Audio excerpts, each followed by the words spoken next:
Hello, everyone. Welcome back to the Action Bible Audio Companion and Narration by MC Brown. And as always, we are in the Action Bible itself, the graphic novel adaptation of the Bible. Illustrations by Sergio Carrillo and by General Editor Doug Mouse with text from David C. Cook, copyright 2010. This is the comic book graphic novel adaptation of the Bible. And for people who might have trouble with the prose, this is our usual intro, and looking for a different way to absorb the beautiful Word of God in a different form, this is it. This is like a visual aid to the Bible with all the meat of the stories into it. As we resume here, we'll be resuming on page 171, and we're in Numbers, so you can see how far we've gotten just from the pages of not quite even 200 yet. So a lot of stuff truncated in. So just to give you guys a heads up, hopefully this series, which is a playlist on YouTube, and maybe that's how you found it, is inspiring you to get your own Action Bible, read along and follow along, or help you just kind of get back into the Bible yourself, or just for any reason. Just if you feel like this is something you can share, please do so. I'd like to reach as many people as we can. God's put this on my heart to do it, and I just appreciate and love you guys for joining us here and on this channel and these videos on this playlist. So I put the timestamp if you're just wanting to skip these intros. Timestamps in every description, so you could skip ahead on any time and jump into that. But it's totally on you guys. I try to keep each video to a certain length and try to do the intro as I can to just kind of give an update where we're at. We started this journey on Christmas Day of 2021, and we're not quite even on New Year's Eve. So we've done some reading. We've done a little of their journey so far. So 750 pages. Kind of get an idea of, depending 10 to 15 pages, as we're getting a few more pages in, and some of these with splash pages and whatnot. We might be hitting about 75 videos in this playlist, give or take. Just appreciate you guys on the journey. So let's dig right into this. Again, we're not trying to spoil anything. Just got a fixed view here, just to kind of give you an idea where we're at, and then hopefully you're reading along and you can see for yourself. But we're on page 171. This is Sibling Rivalry based on Numbers 12. After all these years, Aaron and Miriam are tired of always following the command of their little brother Moses. Why does God favor him? You're right, Miriam. It's time we have a talk with our little brother. In anger, they go to Moses. We're tired of having you run everything, Moses. Do you think you are the only one who can speak for God? Didn't God call Aaron to be the high priest? And don't forget, I'm a prophetess too. Before Moses can answer, God calls the three of them to the tent of meeting. I have always spoken to my people through dreams and visions. Moses is the first prophet I have ever spoken with face to face. Doesn't that tell you something? Don't you think you should be afraid to disrespect my chosen deliverer? Then the cloud disappears. When Miriam and Aaron look around, they get the shock of their lives.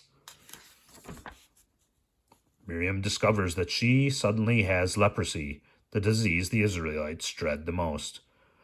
Oh no! Why did I speak against Moses? Help me! Help me! We were wrong, Moses, but don't hold it against us. Please, can't you help Miriam? Only God can heal her, Aaron, but I will pray for her. Heal her now, O God, I beg you. God agrees to heal Miriam, but first she is banished from the camp for 7 days. On the 7th day, Miriam returns. As high priest, Aaron accepts her back into camp. I have learned my lesson, Aaron. My selfish pride was a sin. So was mine. We should never question God's wisdom again. Spy versus Spy, based on Numbers 13:1 through 14:10. The Israelites continue their journey until they reach the wilderness of Paran. There, Moses orders them to set up camp.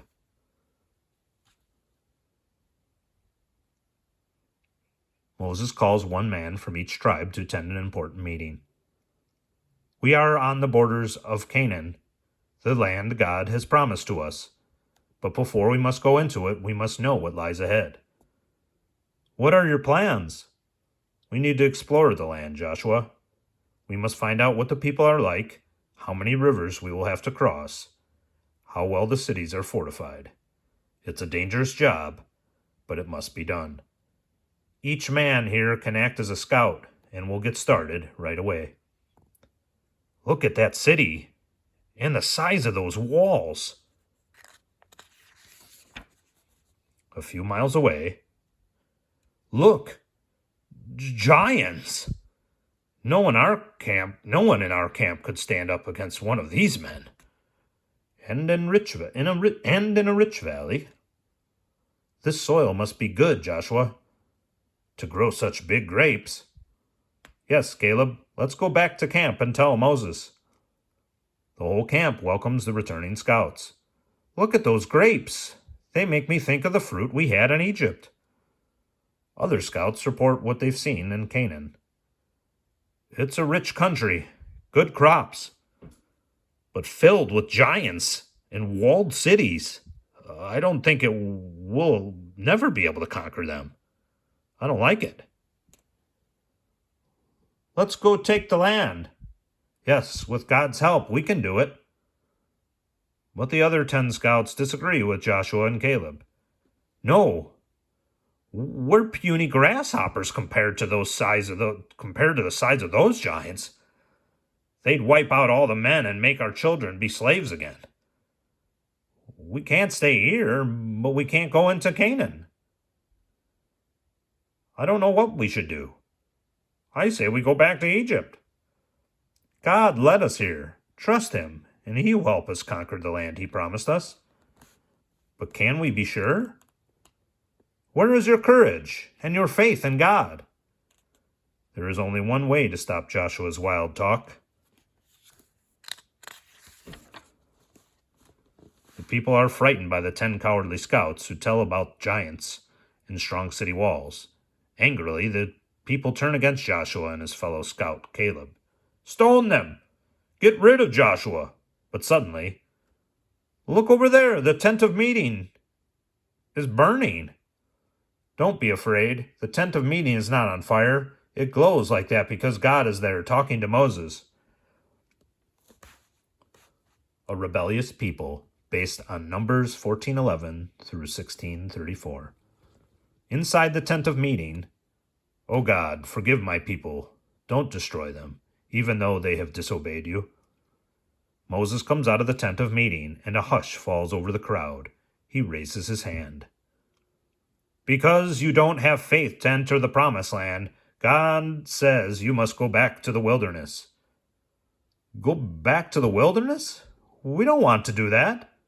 Oh man, I didn't realize that if we don't try to conquer Canaan, we'll be forced to go back into the wandering in the wilderness. Okay, if those are our only choices, then let's go ahead and conquer Canaan ourselves. I'm with you. Yes, let's go. Plans are quickly made, and the men go to tell Moses. You can go back to the wilderness, but we're going to Canaan. You have switched from cowards to fools. No, don't try it. In fear, you rejected God's promises, and now suddenly you think you can win a battle of your own against the very giants you feared? You always say things in the worst way, Moses. The rebellious idiots form an army and set out immediately to conquer Canaan. We fought off raiders. We can conquer this land too. And we can do it without Moses. But as they go up a hill, the defending army attacks. This is a massacre. Let's get out of here. If we get back alive, I'll obey every word Moses says. The battle is soon over. The defeated Israelites limp back to their camp. What happened? We didn't have a chance. The enemy came at us from every direction. Our leaders were the first to run. The people see the results of disobeying God, and for a time they gladly follow Moses. But then a man named Korah and others who help in the tent of meeting grow jealous of Moses' leadership. We are as good as Moses. Why should he tell us what to do? Let's tell Moses we'll take care of things ourselves." Korah and his followers go to Moses, and Moses calls all the people together. "Tomorrow the Lord will show us whom he has chosen to lead our people."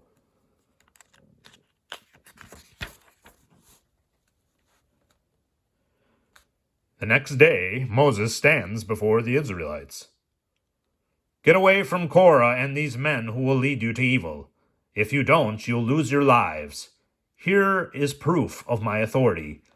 If God has chosen me to lead you, the earth will open and swallow them up." As Moses speaks, a great earthquake splits the ground open. The tents of Korah and his followers fall into a deep crack in the earth. The frightened people turn once again to Moses as God commanded. Moses leads them away from the promised land to wander in the wilderness for 40 years. 2 strikes, you're out, based on Numbers 20, 1 through 13. When hardship come, the people forget that it was their fear that kept them from taking the good land God had promised them. Again and again they complain. "No water. What will I do? The spring is dry. How can I cook or wash? I'll have our tribal leaders take this up with Moses." "Well, Moses, where are we going to get water? Did you lead us out here to die of thirst? We've had enough. Let's go back to Egypt. At least there we had food and water." "You want water? I'll give you water." In a fit of anger, Moses strikes a nearby rock with his staff twice. Water pours out, but God is not happy. How can Moses teach the people to obey if he doesn't obey? Because of his bad example, God tells Moses that he will not enter the promised land.